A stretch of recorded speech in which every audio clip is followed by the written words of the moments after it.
Hi hello और नमस्कार। कविशाला की एक और initiative Kavishala see the leader में आप सभी का स्वागत है। सो कविशाला हमेशा एक प्रयास करता है कि अलग अलग वर्टिकल से अलग अलग जो विधाएं हैं उनमें से लोगों को लाकर जो लोगों को प्रेरणा देते हैं, मोटिवेट करते हैं, उनसे बातचीत हम लोग कर सकें। तो इसी सीरीज में, इसी श्रृंखला में एक नया इनिशिएटिव है कविशाला सी द लीडर। जो वुमेन्स डे आ रहा है, वुमेन्स डे के अराउंड एक डिस्कशन है जिसमें अलग अलग जो विधाएं हैं, अलग अलग वर्टिकल के लोग हैं, उनसे बातचीत करने की हम कोशिश करेंगे। इसी श्रृंखला के पहली एपिसोड में पहले दिन हमारे साथ हैं निकिता दत्त मैम। मैम, बहुत बहुत स्वागत है आपका कविशाला के इस नए इनिशिएटिव में। बहुत बहुत शुक्रिया, बहुत बहुत शुक्रिया।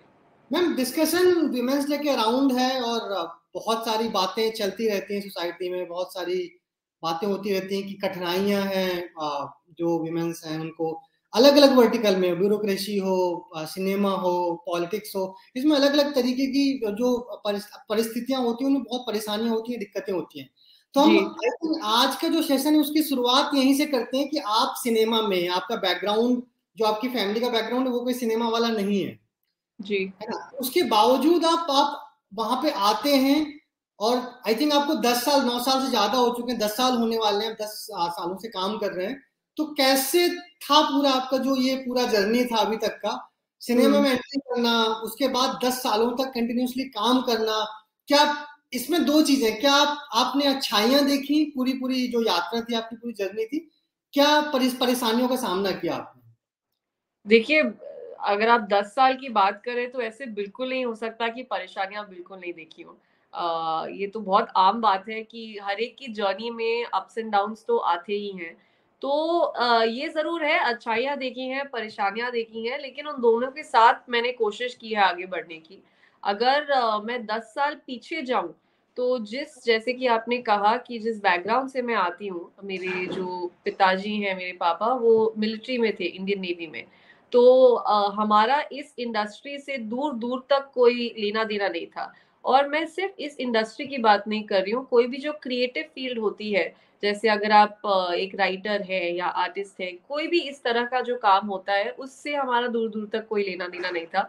क्योंकि मेरी पूरी फैमिली में आज तक हर कोई सिर्फ डिफेंस में गया है।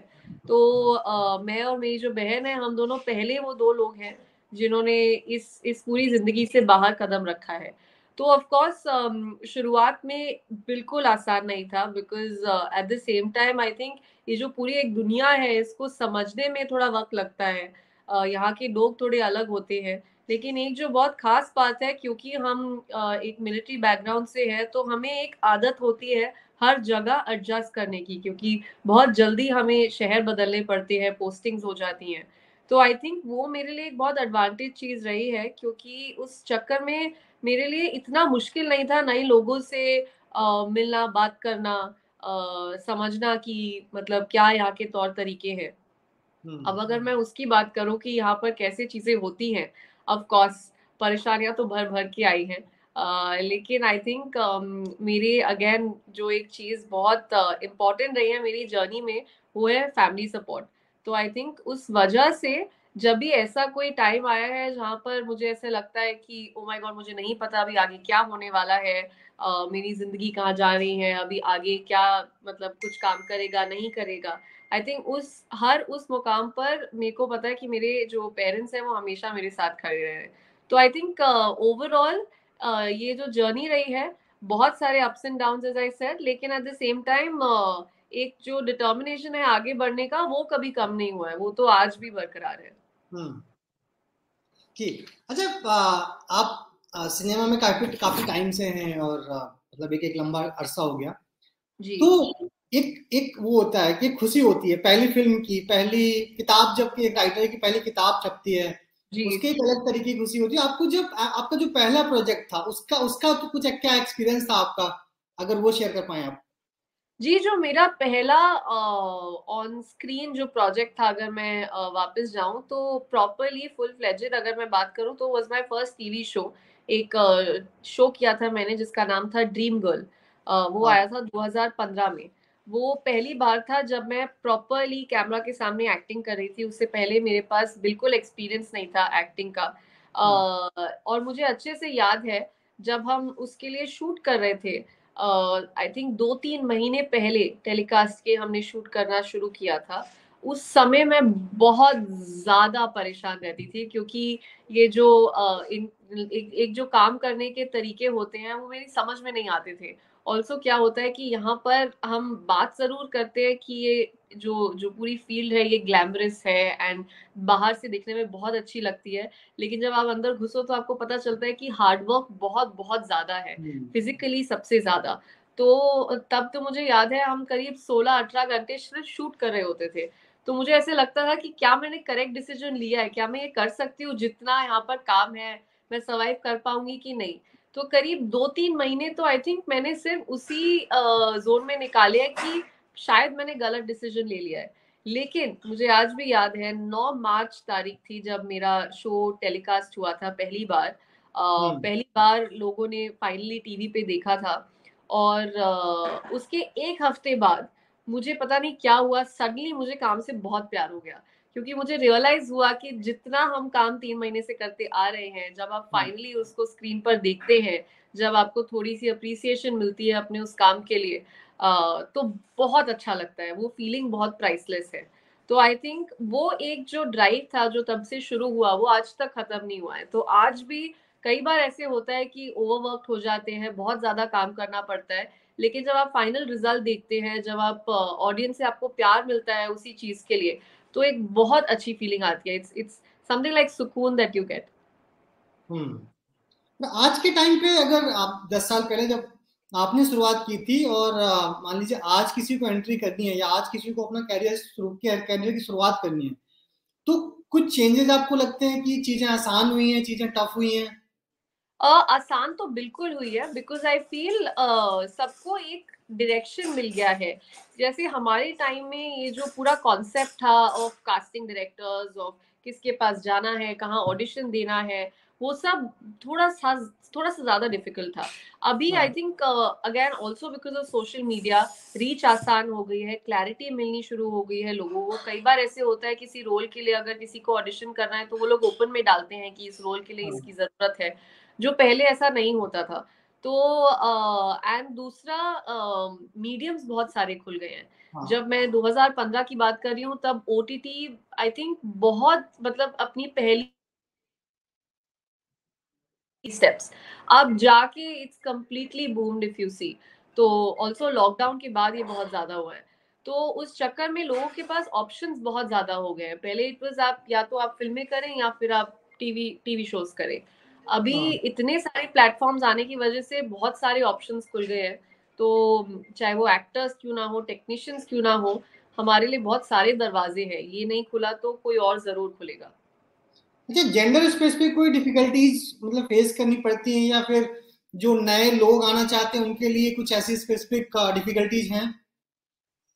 देखिए डिफिकल्टीज तो जो सबसे बड़ी डिफिकल्टी यहाँ पर है कि आपको रिजेक्शन हैंडल करना आना चाहिए। हम्म। क्योंकि आई फील कि चाहे कोई कितना भी बड़ा हो जाए इस फील्ड में, at every point in life आपको रिजेक्शन कहीं ना कहीं से मिलेगा। तो एक ये भी थोड़ा एक्सपीरियंस से आता है, थोड़ा you have to keep your will power strong, कि it's a part and parcel of this field कि आप कहीं पर भी जाएंगे, क्योंकि वहां पर एक रोल के लिए 10,000 लोग आए होते हैं ऑडिशन के लिए कई बार। तो उसमें से ऑब्वियसली वो बाकी के जो 9,999 लोग हैं वो रिजेक्ट होंगे ही। तो you can't be that one lucky person every time. So I think you have to make peace with rejection. ये मैंने over time सीखा है कि हम्म। कोई बात नहीं, अगर आप किसी चीज के लिए रिजेक्ट होते हैं, you have to immediately move on. That's one. Second ये चीज है कि आपको पेशेंस बहुत बहुत ज्यादा चाहिए। इनफैक्ट आई थिंक लॉकडाउन के बाद पेशेंस ऐसी चीज है जो मुझे मुझे बहुत सीख मिली है उससे। और ये एक वह चीज है जो मैं हर एक को बोलती हूँ कि you have to be patient, क्योंकि सबका अपना वक्त होता है। हर मतलब you know what is meant for you will eventually come to you. आपको बस थोड़ा धैर्य रखना है, एंड उस दौरान पे जब आप पेशेंट रहे, you just have to keep your head in your place. तो मेरे मेरे सिचुएशन में because I had my family supporting me, तो बहुत मेरे लिए थोड़ा आसान रहा है कि कभी भी मुझे ऐसे लगता था, मैं इम्पेशेंट होती थी कि मुझे नहीं पता क्या आगे होने वाला है, I always had my parents to go back to and kind of, you know, express it to them. So these are two things which I would say constantly anybody who's trying their luck over here, they have to have patience and the heart to deal with rejection. Okay, अच्छा, आप कविताएं मतलब do you like poetry, पढ़ते हैं आप? जी, मैं पढ़ती तो हूँ, लिखने का बहुत मन करता है, लेकिन वर्ड्स मुँह पे नहीं आते हैं। कई बार कोशिश भी की है, लॉकडाउन में थोड़ी-सी कोशिश की थी, लेकिन आई एम हाँ, not very regular with it, but I really enjoy reading. ना, नाइस। अरे हु इज योर मतलब फेवरेट पोएट और writer? I don't have somebody specific, I'll be very honest. लेकिन जो ऐसे कुछ 4-5 लाइनर्स जो बहुत ऐसे आपको पढ़ने को मिलते हैं, मुझे वो पढ़ने अच्छे लगते हैं। आई डोंट हैव हाँ, एनी स्पेसिफिक पोएट जिसकी मैं किताब ऐसे बैठ के पढूँ। आई थिंक मैंने फरीदून की किताब अभी रिसेंटली पढ़ी थी, क्योंकि उन्होंने खुद अपनी कविताएँ लिखी हैं एक किताब में। So I just hmm, recently read only his book, but specifically I don't read books of poetry like that. अच्छा, I think Kavishala publish this book, just of sadness. Oh yes. सो अभी कुछ टाइम पहले हम लोग जिस मनोज बाजपेयी सर से काफी लोगों से बात कर रहे थे, उन्होंने बड़ा स्पेसिफिकली मेंशन करा कि जो लिटरेचर है, पोएट्री है या फिर बुक्स हैं, ओवरऑल जो लिटरेचर है उनका जो ओवरऑल एक्टिंग है या डायलॉग्स हैं, हुँ, उसमें बड़ा हुँ। हेल्पफुल रहता है। तो मैं आपका जी। एक एक्सपीरियंस की, जो आप किताबें पढ़ते हैं या फिर कोई पोएट्री पढ़ी आपने, वो जो लिटरेचर है आपके सिनेमा में कितना हेल्पफुल रहता है या आपकी एक्टिंग में कितना हेल्पफुल रहता है?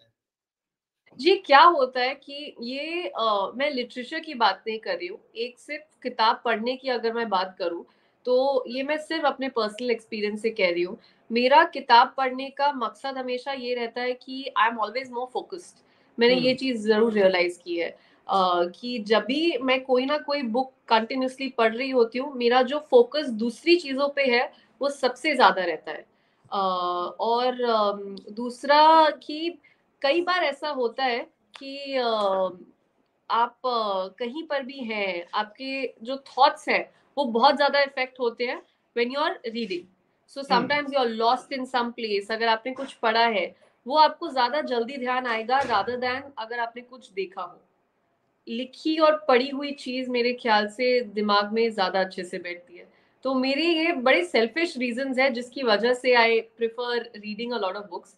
एंड हाँ, जैसा कि आपने मनोज वाजपेयी कहा, वो तो of course he is quite legendary in terms of acting.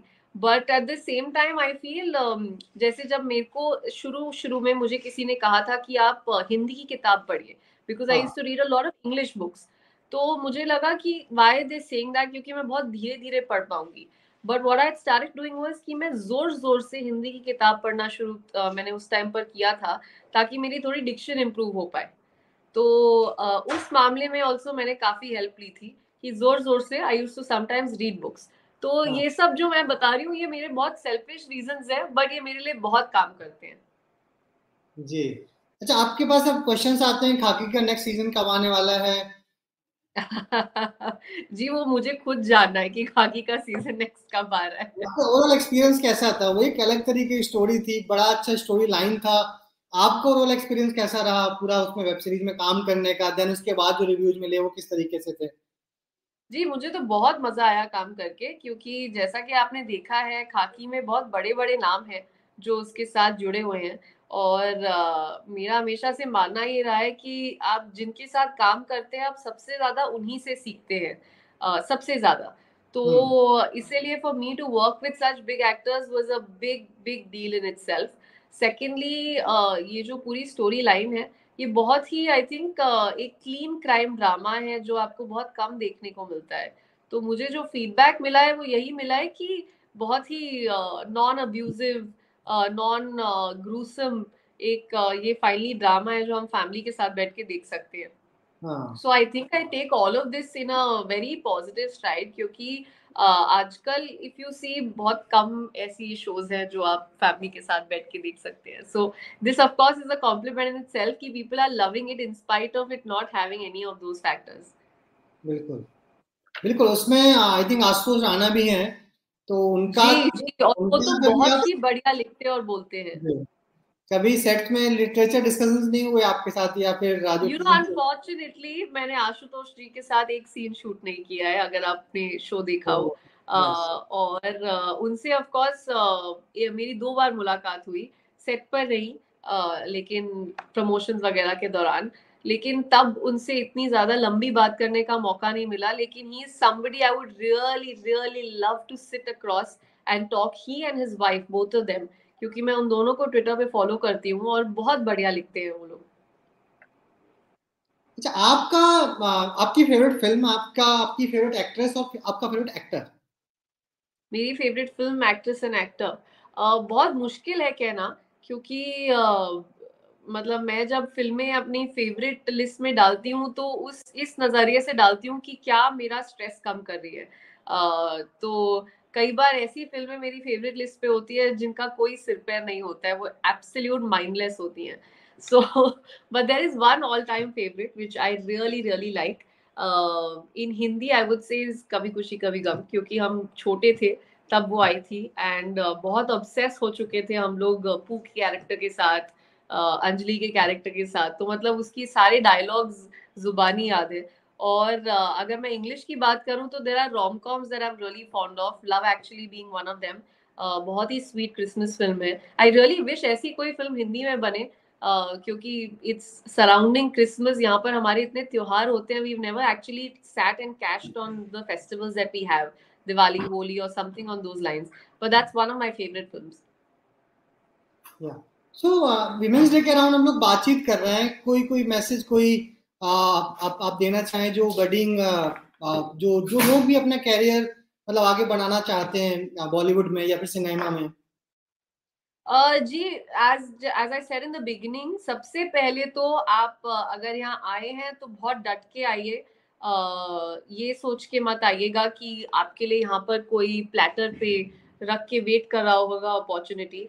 You really have to be at it, क्योंकि थोड़ा किस्मत का खेल है, थोड़ा डिटर्मिनेशन का खेल है, एंड सबसे ज्यादा टैलेंट का खेल है।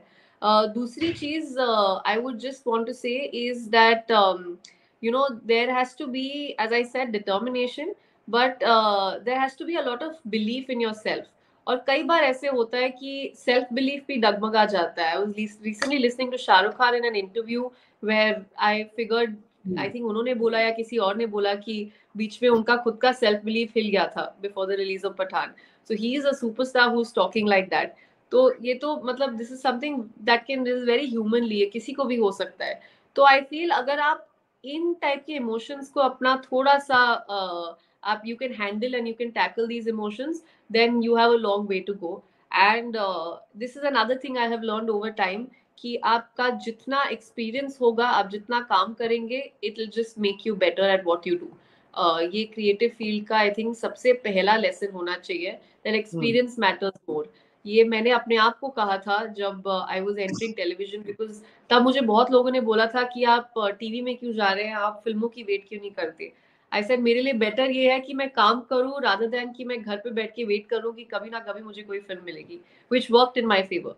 सो ये एडवाइस मैं हर एक को देती हूँ कि आप कोशिश करिए कि आप काम ज्यादा करें। Right. Ma'am, we are at Kavishala, so आप पोएट्री से अगर आप कुछ भी शेयर कर पाए, टू लाइनर्स, किसी का अपना कुछ टू लाइनर कोई भी। ये थोड़ा मुश्किल होगा, आई विश आपने मेरे को थोड़ा पहले क्या ही बताया करते होता तो मैं हैं? इसके लिए रेडी रखती। लेकिन अभी अभी तो ऑनेस्टली मैं नहीं कर पाऊंगी, मुझे मेरे दिमाग में नहीं आएगा अभी। You have to give me some time for that. ठीक है, कोई नहीं, नेक्स्ट टाइम आपसे एक एक पोएटिक सेशन करते हैं आपके साथ में। मैं आपको एक पोयम लिख के दूंगी अगली बार, मैं कोशिश करूंगी। मेरे दिमाग में बहुत थॉट्स है लेकिन उनको मैं एक साथ कलेक्ट नहीं कर पाती। Any suggestion, any feedback for Kavishala, अगर आप फॉलो करते हैं या फिर आप कभी जो कविशाला जी की जो जी जी, of website course of course. No no, I feel it's a brilliant initiative, and जैसा कि आपने शुरुआत में कहा कि ऑफ कोर्स आप लोग हिंदी पर ज्यादा फोकस करते हैं, इस समय मेरी भी कोशिश आजकल यही रह रही है कि मैं अपनी हिंदी साफ करूं। तो it's something very beautiful that you guys are doing, and I hope you keep at it. है। Ma'am, ma'am thank you so much, आपने टाइम निकाला, एक इंटरेक्टिव सेशन था और काफी, जो लोग भी देखेंगे सेशन को, काफी हेल्पफुल रहेगा उनके लिए, आई जो होप भी सो। सिनेमा में, वेब सीरीज में या फिर मूवीज में अपना कैरियर बनाना चाहते हैं, या फिर जो भी बडिंग राइटर्स हैं उनके लिए भी हेल्पफुल रहेगा। थैंक यू सो मच, आपने टाइम निकाला। Thank you so much, it was lovely chatting, thank you.